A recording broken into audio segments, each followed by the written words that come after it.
Alright, let's talk about one of the longest running debates in fitness, pun intended. If you're trying to build muscle, should you avoid cardio?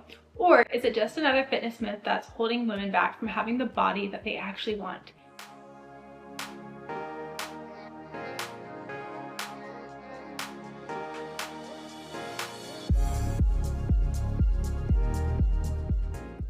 Today, I'm breaking down the real science on how cardio and lifting affect each other, especially for women, and I'm going to give you the exact guidelines for how to use both to get leaner, stronger, and more defined. Before we dive in, like this video, subscribe to the channel, and follow me on Instagram for daily fitness and nutrition tips. Here's where the idea started. Back in the 80s and 90s, early studies suggested something called the interference effect. They noticed that people doing a lot of endurance training didn't make as much progress in strength and size as people who lifted weights. The theory was that strength training activates a muscle building pathway in your body called mTOR, while endurance training activates a different one called AMPK. AMPK's job is to conserve energy, and when it's overactivated, it can blunt mTOR. People took this to mean, if you want to build muscle, you can't do cardio. And for decades, that was the story, especially in bodybuilding circles. But here's the problem. Those early studies were limited and often involved extreme amounts of cardio. Now we have much better research and multiple meta-analyses from the past few years that show this. The first study shows that concurrent training does not significantly reduce hypertrophy compared to strength training alone when endurance is moderate in volume and intensity. The purpose of this study was to determine whether adding aerobic training to a resistance training program significantly impacts muscle hypertrophy compared to resistance training alone.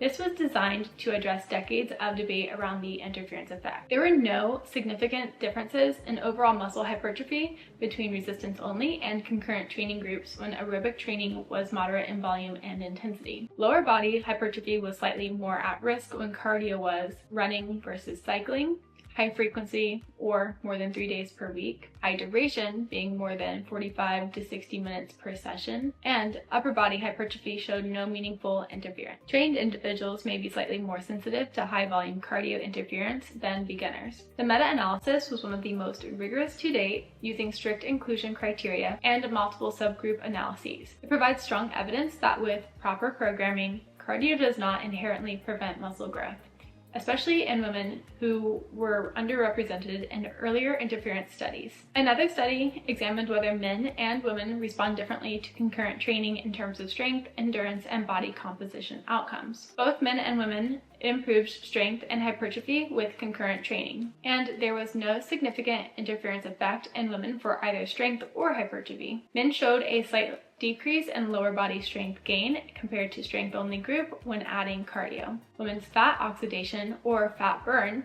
and endurance improvements were more pronounced than men's in concurrent training. And finally, one more study to lock it all in. The meta-analysis aimed to answer whether concurrent training offers additional benefits without hurting muscle growth, and they found the following. For body composition, concurrent training produced equal hypertrophy to resistance-only training in most cases. Fat mass reduction was greater with concurrent training compared to resistance-only training, and lean mass retention during calorie deficits was better with concurrent training. For metabolic health, there were significant improvements in insulin sensitivity, resting blood pressure, HDL cholesterol, VO2 max, and these effects were superior in the concurrent training group. And for recovery, moderate intensity cardio improved markers of recovery between lifting sessions, being that they saw lower soreness and faster force restoration between sessions. For strength and hypertrophy, there was no significant difference in upper body strength gains between groups. There was a slight lower body strength interference possible with very high volume running, but not cycling or moderate duration running. Concurrent training doesn't just not hurt muscle growth, it can enhance fat loss, metabolic health, and recovery while still supporting hypertrophy if programmed properly. And moderate intensity cardio appears to be a net positive for physique, health, and training capacity. In fact, when programmed right, cardio can help build muscle because of increased capillary density, which provides better nutrient delivery for recovery, improved mitochondrial function, which means that you'll have a higher training volume tolerance tolerance, aka you're able to push harder in the gym. It enhances insulin sensitivity, which will provide better nutrient partitioning toward muscle glycogen and repair, aka your muscles use carbs more effectively. And best of all, for the gym girls who want to look lean and defined with muscle definition, cardio helps manage body fat while you're in a muscle gain phase.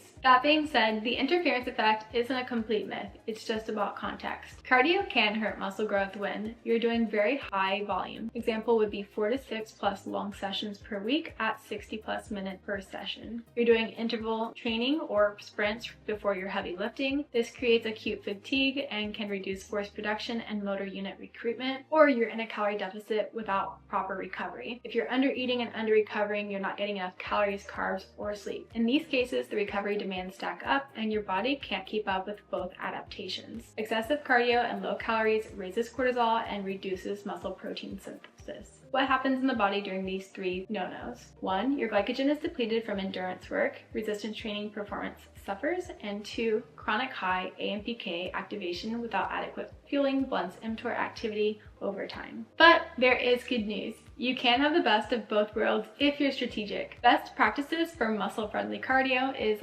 1. Keep it moderate with 2 to 3 cardio sessions per week at low to moderate intensity of about 20 to 40 minutes. Keep total endurance time under 150 minutes per week if your primary goal is to build muscle. And limit high-intensity cardio to 1 to 2 times per week. Number 2 is to separate modalities by greater than 6 hours to reduce acute AMPK and mTOR interference. And 3. Lift first when both are in the same session to preserve strength output. 4. Use zone 2 cardio, which is 65 to 75% of max heart rate for recovery and mitochondrial benefits without excessive fatigue. And 5. Use cardio to support recovery, like walking, cycling, or light incline treadmill work. This way, cardio works with your lifting and not against it. One interesting note shows women may actually experience less interference from cardio than men. The reason for this is women burn fat more efficiently during cardio, which can support muscle retention during fat loss phases. Female-specific adaptations are that we have higher proportion of type 1 slow twitch fibers, which give us better endurance capacity and high resistance to fatigue. 2, we actually have estrogen that supports muscle repair by reducing inflammation and oxidative stress.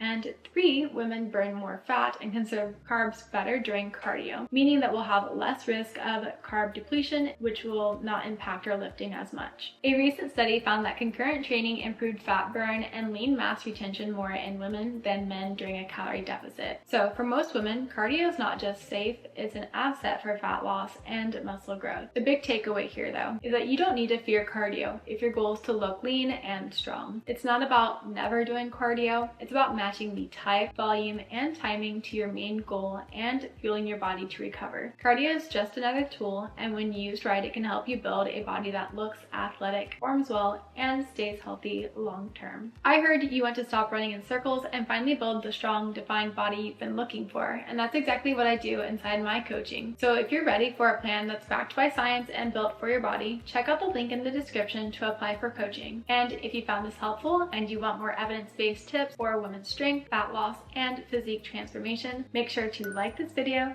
subscribe to the channel, and check the links in the description for resources and coaching programs. And remember, train hard, recover harder, and I'll see you in the next one.